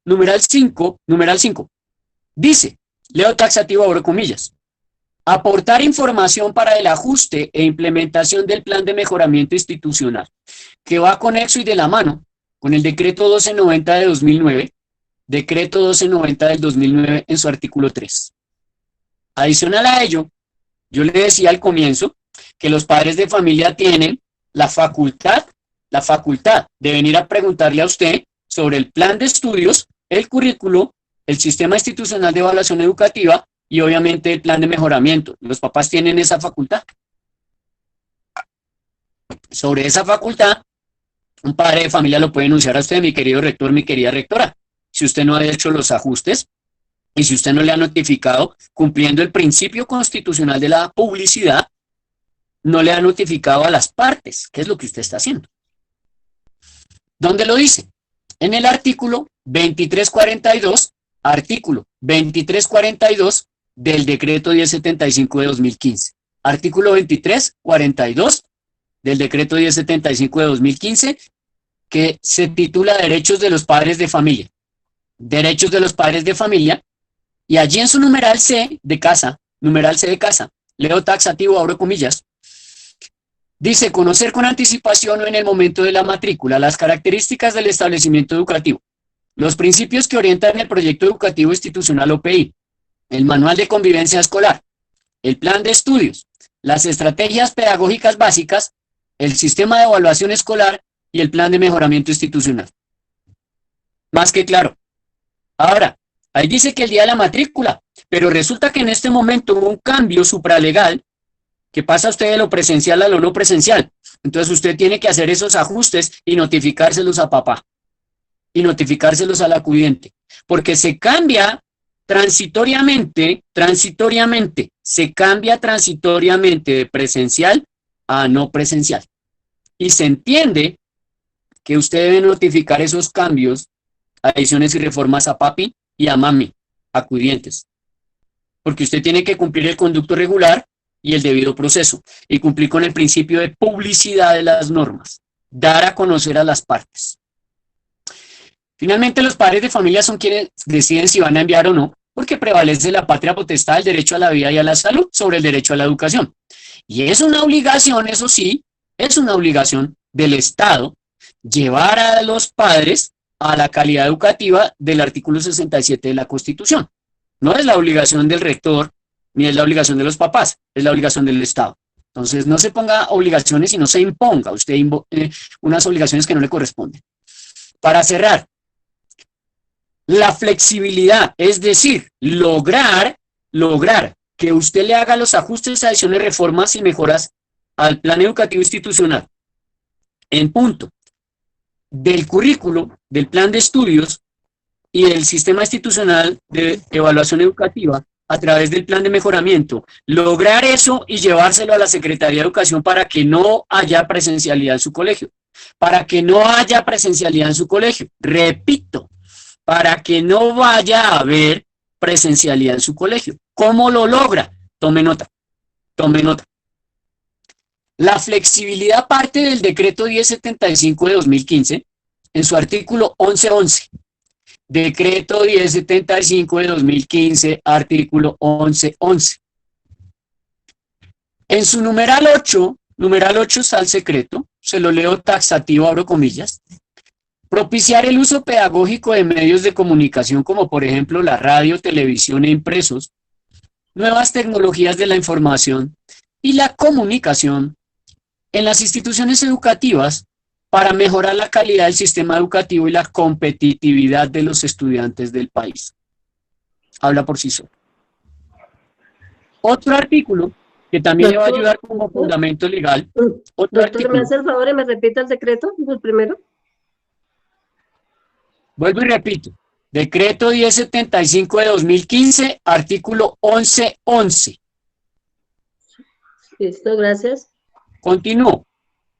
Otro artículo que le va a dar fundamento legal a esa situación es el artículo 23, 31, 63. 23, 31, 63, obviamente del decreto 1075 de 2015. Habla de los proyectos pedagógicos transversales. En este momento, como no está legislado la educación virtual, pues tenemos que echar mano de la presencialidad a través del uso adecuado de las tecnologías.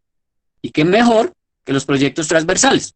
Los proyectos transversales lúdico-pedagógicos, que están en el artículo 23, 31, 63 del decreto 1075 de 2015. Y tiene un hermanito gemelo en la ley 1620 del 2013, en su artículo 20. El hermanito gemelo. O sea que dice lo mismo, pero en otra ley. O sea que tiene dos leyes. Un decreto único reglamentario que es el 1075 de 2015. Y tiene la ley 1620 del 2013 que también lo complementa. En su artículo 20. Ahora, ¿cómo se logra esa flexibilidad? Ya cierro mi intervención con estos 7 puntos. Tome nota. Si no está tomando nota, busque el esferito, busque la hoja.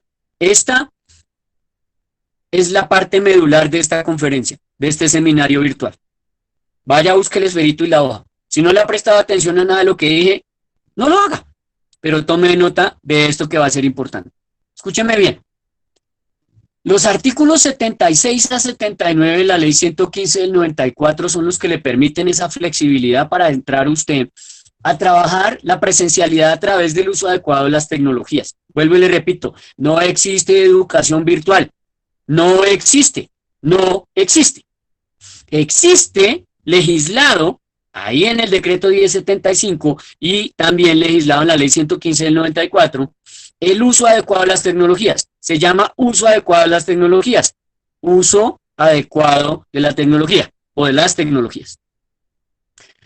Para ello usted tiene que flexibilizar tanto el currículo como el plan de estudios como el sistema institucional de evaluación educativa a través del plan de mejoramiento. ¿Qué dirá el plan de mejoramiento? Pues que usted va a flexibilizar para que no haya presencialidad y que eso lo va a lograr a través de un conducto regular que tiene los siguientes pasos. Primero, que sea legal o que brinde legalidad. Pues ya leí los artículos durante toda la conferencia, durante todo el seminario. Entonces es legal y se cumplen unos requisitos para que no haya presencialidad, usando adecuadamente las tecnologías. 2, que sea taxativo, o sea que esté por escrito en el acta del consejo académico que le va a presentar al consejo directivo, y el consejo directivo le presenta al rector, y el rector va y tramita en la Secretaría de Educación o radica. Ese es el conducto regular, se lo repito. Consejo académico hace el acta decidiendo eso, que no van a ir a la presencialidad, que se van a mantener en virtual, o en no presencial, o en presencial pero con el uso adecuado de las tecnologías. Ese consejo académico consulta ese concepto y se lo emite al consejo directivo, y el consejo directivo se lo pasa al rector, y el rector va y lo radica en la Secretaría de Educación. Que sea lícito, o sea, que se apegue a las normas legisladas. Ya le dije que es lícito, le di los artículos durante todo el seminario, vuelva a verlo para que empiece a tomar nota. Que cumpla con el principio de publicidad, o sea que el principio constitucional de la publicidad es que yo le dé a conocer a usted lo que se está haciendo, es decir, que yo le doy a conocer a los padres de familia que no voy a volver a la presencialidad y que por ello yo les emito una encuesta, y en la encuesta les pregunto, padre de familia, ¿usted está en sus 5 sentidos? ¿Sabe leer? Porque de pronto le sale un padre analfabeta y lo fregó, porque usted le está recibiendo la respuesta a un analfabeta, y después se consigue el analfabeta, el abogado ahí del pueblo, que es el primo hermano del concejal corrupto que consiguió 30 votos y vienen por usted. Y va a saber lo que es bueno. Entonces pregúntele si sabe leer o es analfabeta, y pregúntele que si está en sus 5 sentidos. La persona puede decir, no, yo tengo un problema y me quitaron la patria potestad hace 3 meses. Ah, pero es que usted matriculó hace 4. Sí, pero hace 3 me la quitaron. Entonces usted ya se metió en un problema por ahí. Entonces pregúntele primero si sabe leer y si está en sus 5 sentidos, en sus facultades mentales. Segundo, pregúntele que si sabe qué es la patria potestad. Artículo 288 del Código Civil, artículo 18 y artículo 39 de la Ley de Infancia y Adolescencia. El padre de familia no le puede decir que no en esa encuesta, porque el desconocimiento de la ley no lo exime. Pero usted la tiene que preguntar, que si él sabe cuáles son las implicaciones de esa patria potestad. Posterior a ello, usted le pregunta, ¿ya sabe usted que tiene la patria potestad y la responsabilidad? ¿Va a enviar usted a sus hijos al colegio presencial, sí o no? La siguiente pregunta es, ¿sabe usted que el colegio cumple con los protocolos de bioseguridad, pero que no le puede garantizar, pero que no le va a garantizar, pero que no nos vamos a arriesgar a garantizarle que no hay contagio? O sea, que usted envía a su hijo bajo su entera, absoluta, total y radical responsabilidad. Y quinto, usted le va a preguntar al papá, ¿usted considera que es más valioso que esté cuidadito en la casa o que venga aquí al colegio a contagiarse? Y ya tiene su encuesta. Y ha cumplido usted con el principio de publicidad. Lo quinto, o el quinto punto, o el quinto paso, para los que están tomando apuntes, que respete las jerarquías. ¿Qué significa que respete las jerarquías? Pues el consejo académico respeta la jerarquía del consejo directivo, el consejo directivo respeta la jerarquía del rector, y el rector respeta la jerarquía radicando en Secretaría de Educación. Ese es el conducto regular y el debido proceso. Adicional, punto 6, que deje las actas de lo actuado. ¿Por qué? Porque a usted le van a exigir pruebas y evidencias de lo que usted realizó. Entonces viene calidad educativa o inspección y vigilancia. Bueno, ¿cómo así que usted no va a volver a la presencialidad si es que el ministerio dijo, sí, nosotros como consejo académico tomamos la decisión y el consejo directivo la avaló, hicimos la encuesta de los padres, que eso es consultar a la asamblea de padres, cumplimos nuestro debido proceso? ¿Y dónde están las encuestas? Ah, no, nosotros las hicimos y las quemamos, porque de pronto traían COVID. Pues perdió, porque usted quemó las evidencias. Perdió, porque quemó las evidencias. Usted tiene que tener evidencias, elementos materiales probatorios, es decir, las encuestas. Ahora, séptimo, que explique el desarrollo de lo actuado, o sea, que paso a paso en un desglose, las actas digan, por este sustento jurídico es que estamos haciendo lo otro. Estamos viendo que la pandemia no cede, no retrocede, no mengua, no vamos a arriesgar la vida de los pelados. Desechado. Pero hay un fundamento jurídico, hay un argumento jurídico, hay una exposición de motivos, unos argumentos sólidos para poder tomar esa decisión. En eso usted tiene que, primero, manifestarle a los padres el conducto regular y las acciones que usted va a tomar. Pues obviamente a través de una circular informativa. Entonces le manda un correo o un WhatsApp o lo que sea que usted pueda hacer o una llamada para comunicar a los padres lo que se está haciendo. Adicional, llega la encuesta muy básica que ya le dije. 5 preguntas, eso no se ponga a hacer 50. 5. ¿Acepta o no que venga al colegio? ¿Conoce su responsabilidad de patria potestad? ¿Usted decide bajo esa patria potestad? ¿Usted exime al colegio, al rector, a la planta docente y a los consejos académicos y directivos? ¿Y usted escoge enviarlo o no enviarlo? Ahí están las 5. Usted luego realiza un acta de estadística y un resultado de la encuesta para tenerse la calidad educativa y a inspección y vigilancia. Un acta de estadística y resultado. Y luego ya elabora usted un acta de consejo académico para flexibilizar currículo, plan de estudios y sistema institucional de evaluación educativa. Se la pasa al consejo directivo, que también hace su propia acta para enviársela al rector y que el rector vaya y la radique para no aceptar la presencialidad. Entonces, para no aceptar esa presencialidad, hay un acta de consejo académico que es la que hace la flexibilización y otra diferente, que es la que exime de responsabilidad al consejo académico y a la planta docente. Es decir, si vienen los estudiantes al colegio de manera presencial, nosotros no nos hacemos cargo de un contagio porque no podemos hacerlo. Humanamente es imposible, no tenemos la vacuna. Y un acta de consejo directivo en donde el consejo directivo exime de responsabilidad al rector, al consejo directivo mismo y a la planta docente, pero ante la Secretaría de Educación. El primero es interno, o sea, el consejo directivo se exime a sí mismo de manera interna. Y el otro es que usted se está eximiendo de responsabilidad, pero frente a los órganos de control. ¿Cuáles órganos de control?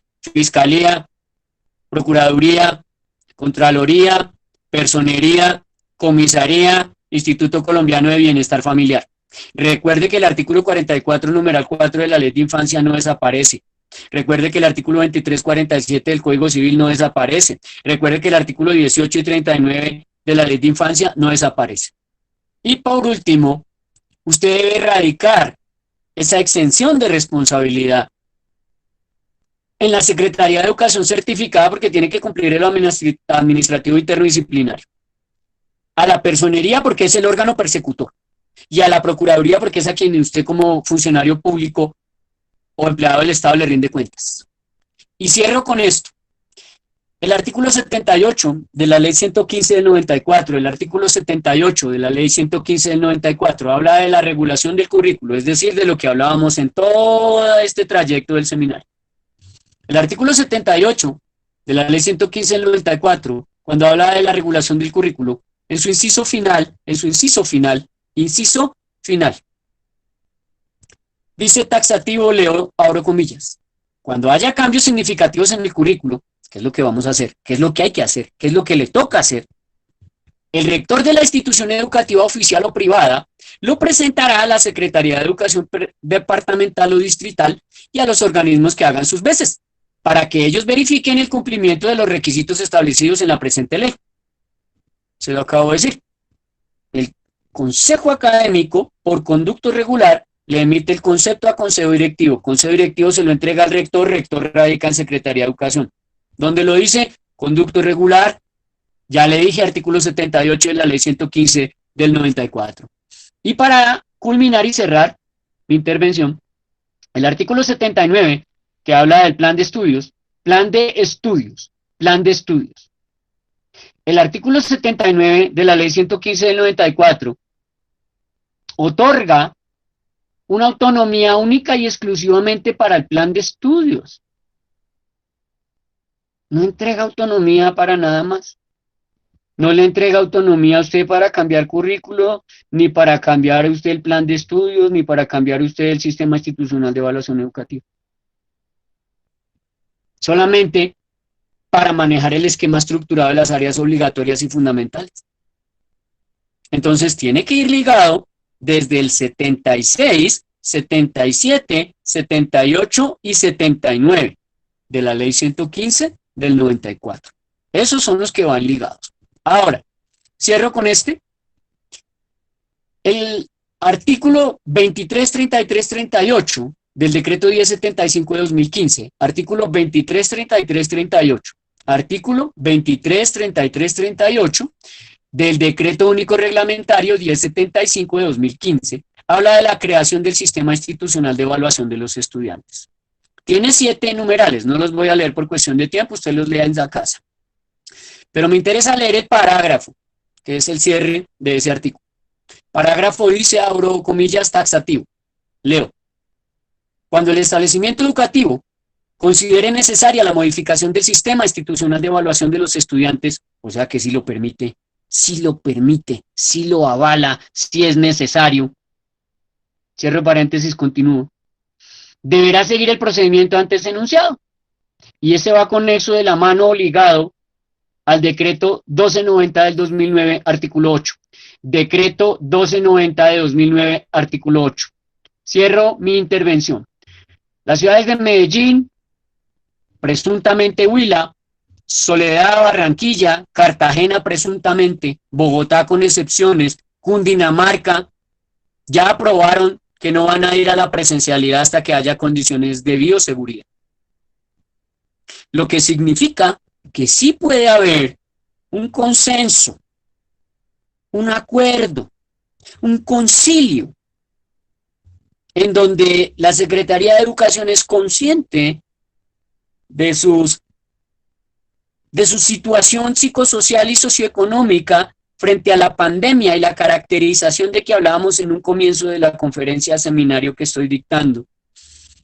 Y a partir de esas gráficas y estadísticas de contagio dicen no vamos a ir, no vamos a aprobar presencial hasta que no haya condiciones de bioseguridad.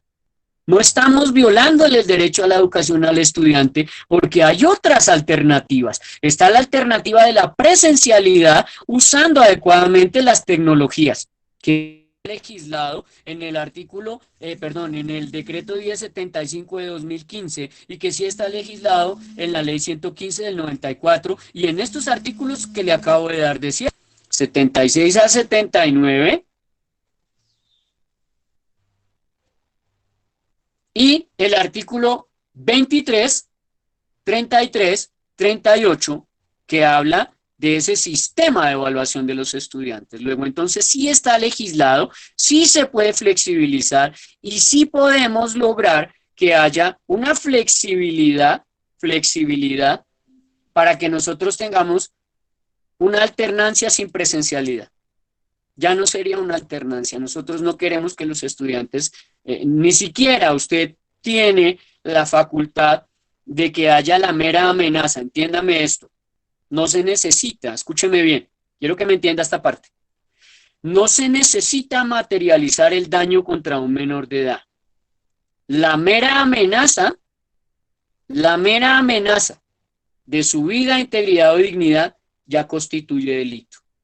La mera amenaza de su vida, de su integridad, de su dignidad, de su salud, la mera amenaza es suficiente para endilgar un delito, porque son menores de edad, porque son menores de 18, artículo 44 superior. Artículo 44 superior. Prevalecen los derechos de los menores y prevalece el interés superior del menor, artículo 8 de la Ley de Infancia y Adolescencia. Entonces, artículo 44 de la Constitución y artículo 8 de la Ley de Infancia y Adolescencia en Colombia. Ahora sí, para cerrar, para los profes que lleguen a necesitar el documento de 29 páginas o que lleguen a necesitar asesoría y acompañamiento en el tema de las actas, les voy a dar el número, aquí queda grabado en el video y en el audio para los que me lo solicitan. El número de contacto es 305-416-0114. El número de contacto es el WhatsApp 305-416-0114. Con esto le doy cierre a mi intervención. No sé si el profe tenga planeadas esas 3 o 4 preguntitas aquí al aire. Se las respondemos a los profesores aquí en vivo, 3 o 4 preguntitas que tengan para que no se nos haga tan extenso y tan tedioso el seminario que estamos dictando digital. Doctor Joshua, muchas gracias. Sí, hay unas preguntitas. Voy a darle la palabra a la compañera Marlene Pinto para que haga la pregunta pertinente. Profesora Marlene.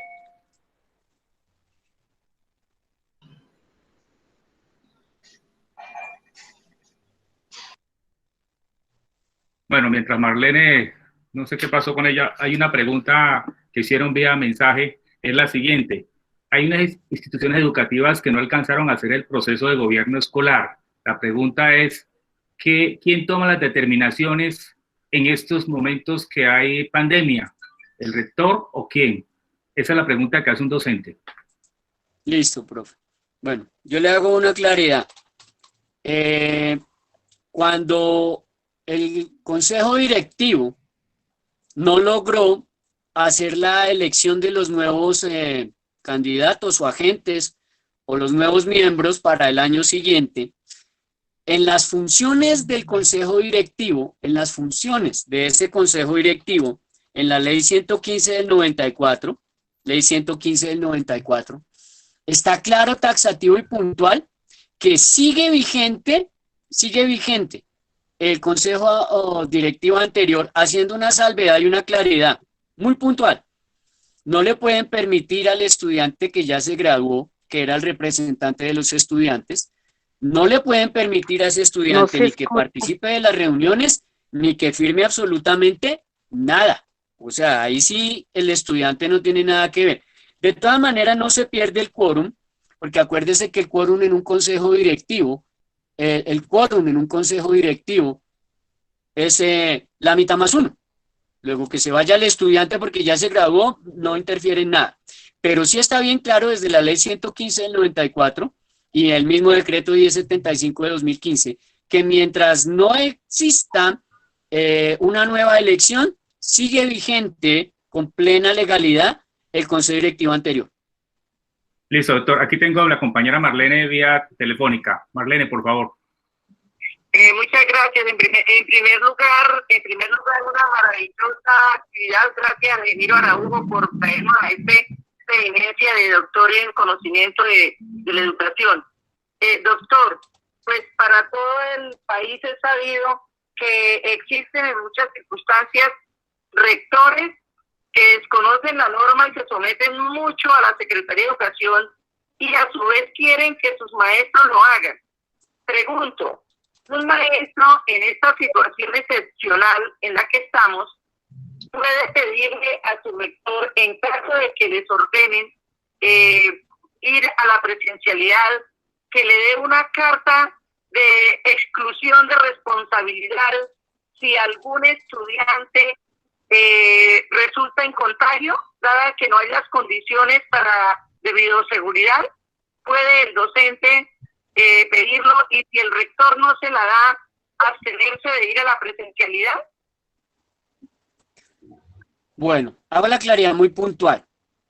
El rector, al igual que un coordinador o un orientador o un educador, cualquiera, hablo cualquiera, es un funcionario público.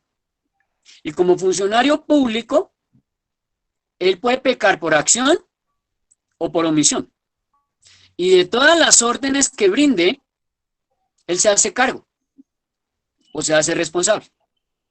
Jurídicamente, es el primer garante de los estudiantes. Es decir, que el primero al que le va a caer la demanda y la denuncia penal, civil, administrativa y disciplinaria se llama rector.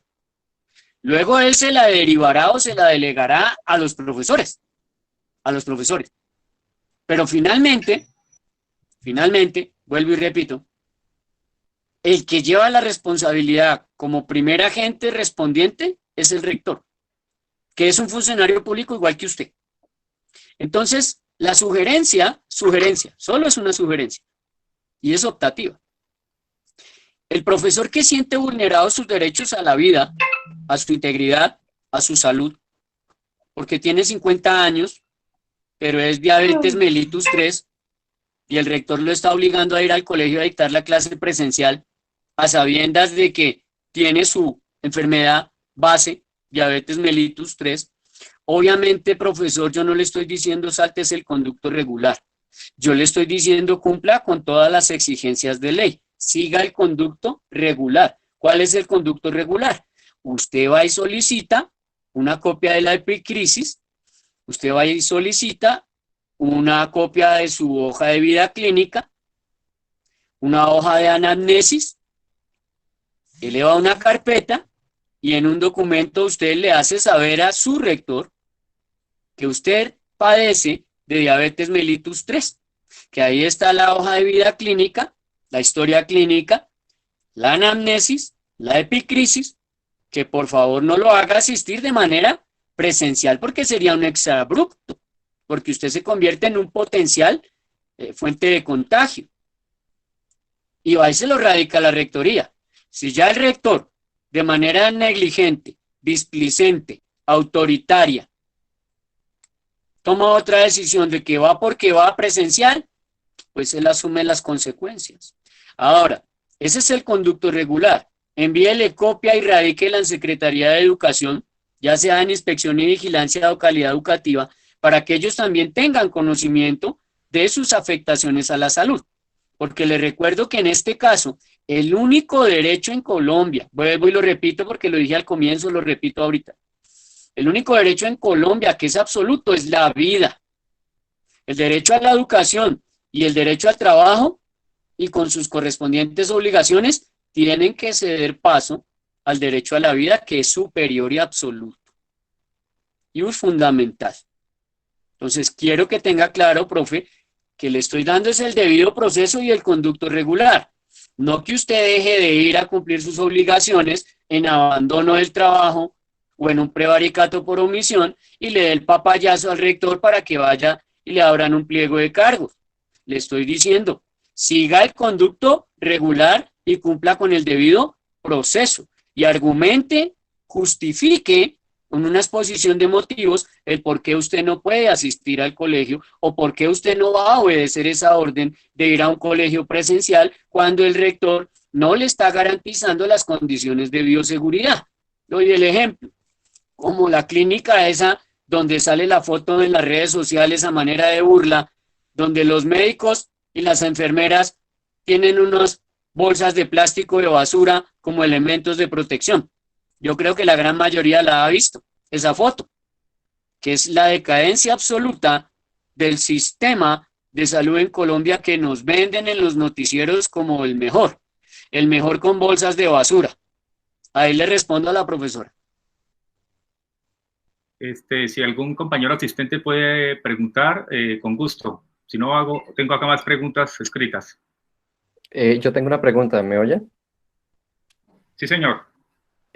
Bueno, de hecho ya la estaba respondiendo, pero entonces quisiera saber qué argumento legal, digamos, defiende el hecho de que antes de la elección, antes de la cuarentena, no se hubiera hecho elección de representantes al Consejo Directivo.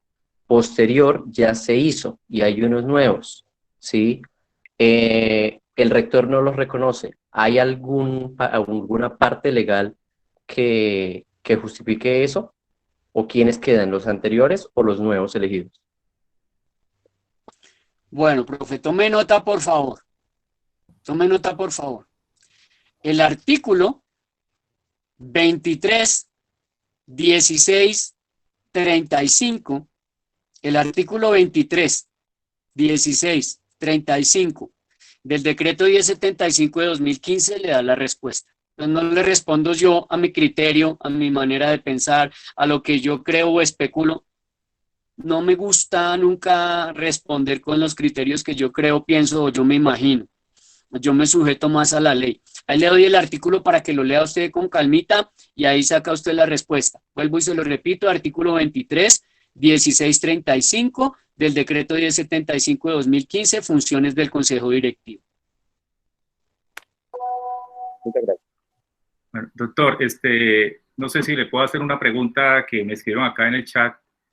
Es la siguiente. Hay unos docentes que están en determinado municipio, vamos a suponer Barranca Bermeja, y trabajan por las riberas de Barranca Bermeja, en un municipio, y resulta que los directivos docentes dicen que ellos quieren citar a los docentes porque ellos tienen casa arrendada en ese municipio, un corregimiento. Que porque los padres de familia no tienen conectividad, que porque es mejor que el maestro se vaya de Barranca y vaya al corregimiento a atender personalmente a los maestros. ¿Usted qué le sugeriría? Porque ya lo ha reiterado varias veces, que claro, el maestro puede ir, pero bajo la responsabilidad de los directivos docentes, en este caso sería el rector. Entonces quiero que usted me le haga claridad nuevamente, por favor. Bueno, voy a hacerle claridad muy puntual y muy específica a esa pregunta. Ya la respondí en un inicio, pero voy a reiterarla.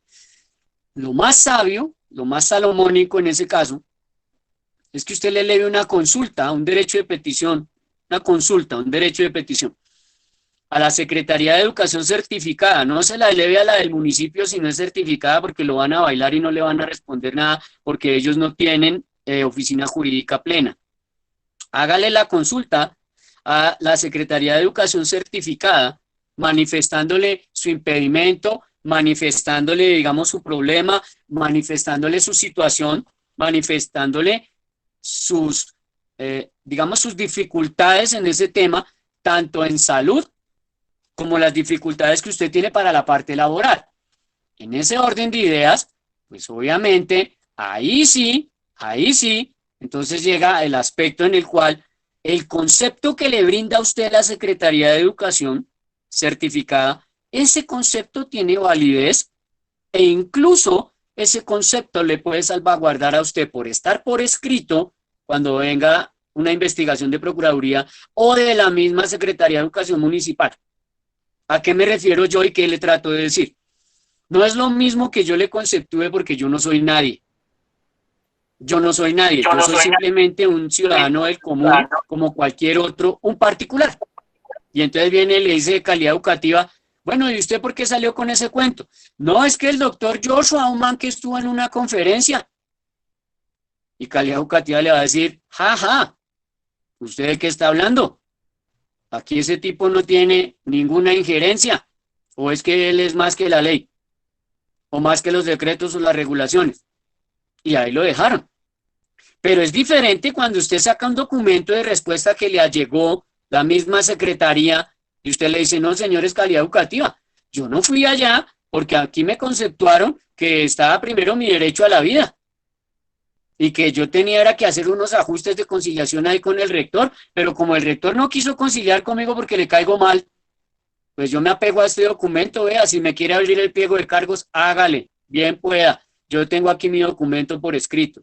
Porque acuérdese que el debido proceso y el conducto regular siempre tiene que estar por escrito.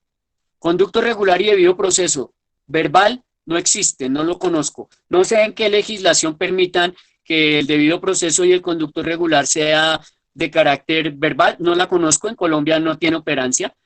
En Colombia el debido proceso y el conducto regular es eminentemente por escrito. Creo que ahí le respondí al profe. Doctor, esas serían las preguntas. No sé si me daría hacer la última de los que están participando virtualmente. No sé si algún rector tiene alguna duda para que le haga la pregunta al doctor Joshua.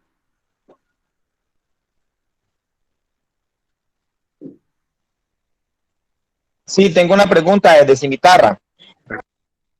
Siga. Doctor Joshua, lo siguiente.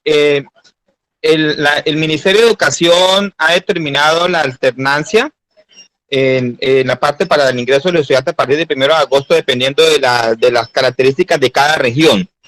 En el evento de que el Ministerio de Educación se ponga, prácticamente trate de obligarnos, aquello de que se habla de desobediencia civil, ¿es valedera para nuestra defensa?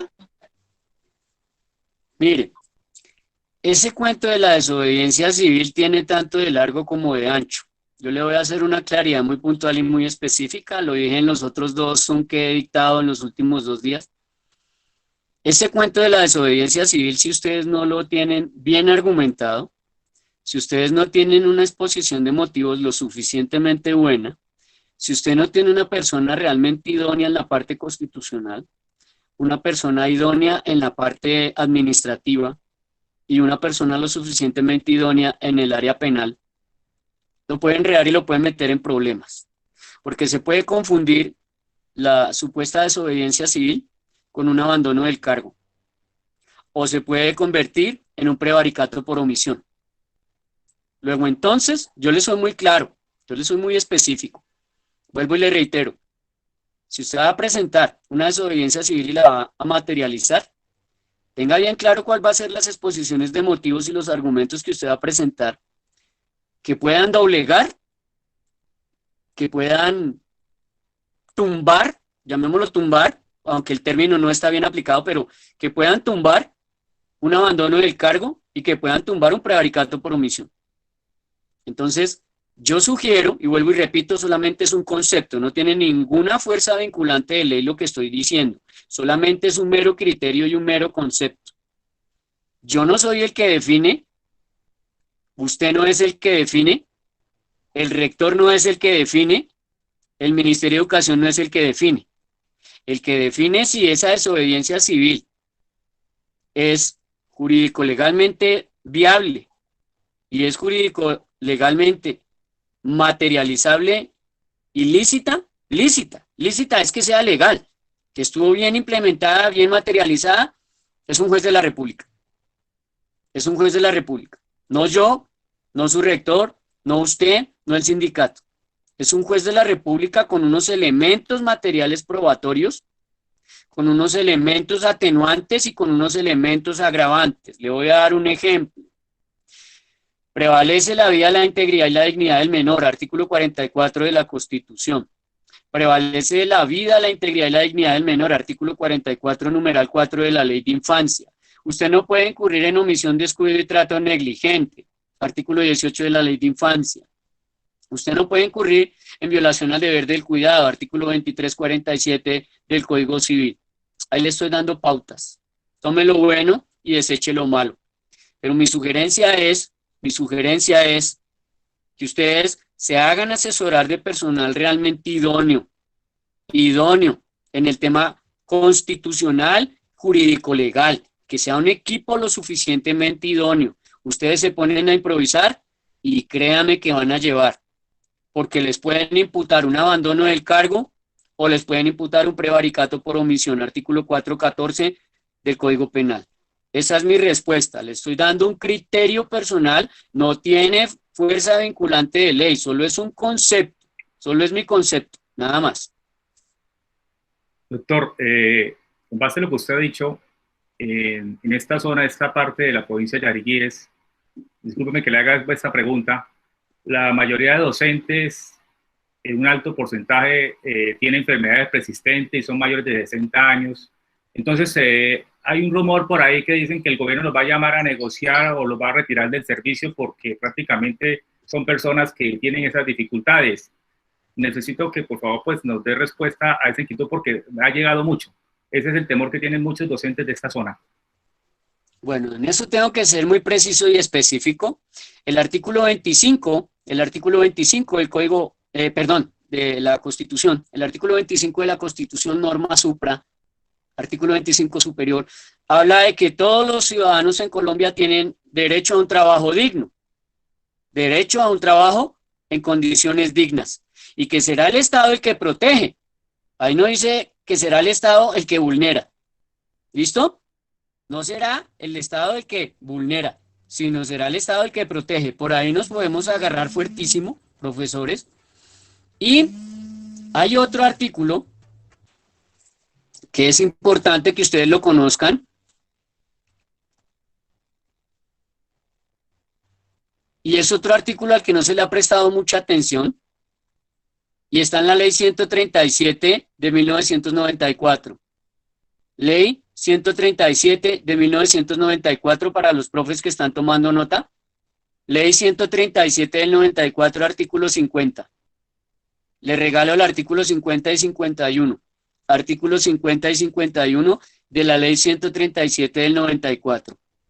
Esa de la mano, cogidito conexo, con el artículo 25 de la Constitución, son los dos elementos que le puedo brindar por ahora, profe, porque igual estamos hablando de supuestos y estamos hablando de presuntos, pero esos dos artículos de la mano ya le dan mucha fortaleza a una defensa de la dignidad laboral de los docentes. Esa sería mi respuesta. Doctor Joshua, yo le agradezco por su atención. Sería interesante nuevamente que me les diera su número de contacto, aunque ya yo lo escribí, pero obviamente es importante que usted les recuerde Aquí hay varios rectores para que también sería interesante que se comunicaran con usted por alguna duda, porque es bueno estos espacios educativos, porque la verdad, el magisterio, hay mucha falencia y es importante la legislación educativa. Lo que está escrito es lo que vale, y pesa lo que está en la Constitución política, que es, de acuerdo a la pirámide de Kelsen, la Constitución es la base de nuestros derechos acá en Colombia. Entonces es importante que los maestros tengamos claro. Por favor, regalen nuevamente sus datos para que ellos, cualquier cosa, se comuniquen con usted. Le agradezco por este espacio.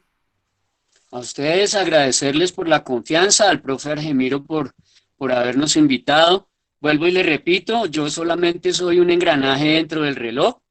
Somos 5 personas, son 4 abogados especialistas, 4 abogados realmente especialistas. Hay abogados hay muchos, pero realmente especialistas. Tenemos el magíster en Derecho Penal, tenemos el doctor en Derechos Humanos, tenemos a la doctora Sandra, que es especialista en contratación tanto estatal como internacional, también es litigante. Tenemos el disciplinario y el administrativo, que es el doctor Rafael Pardo, y la persona que les habló hoy, que simplemente funjo como un perito. Yo soy perito experto en legislación educativa. Ya usted, escuchando la conferencia, seminario que dicté hoy, se hará la idea de si somos o no idóneos en el tema y si conocemos o no la legislación educativa. Entonces recuerde que es una empresa, no solamente soy yo, es una empresa que está constituida para favorecerlos, apoyarlos y respaldarlos. El número en donde nos pueden contactar es el 305-416-0114. 305-416-0114. Tanto para los profes que están ahorita en el en vivo, a los 121 profesores que veo ahí conectados, como a los demás profes que después verán este video en Facebook y en YouTube. Muchísimas gracias por habernos invitado, por hacernos partícipes de sus necesidades también y de sus inquietudes. Y les habló Joshua Elaya Germán. Muchas gracias, doctor. Y también al compañero Araujo por esta situación tan importante y aclaración de muchas dudas para el magisterio colombiano, santandereano y chucureño. Profe Argemiro. Señor, le escucho.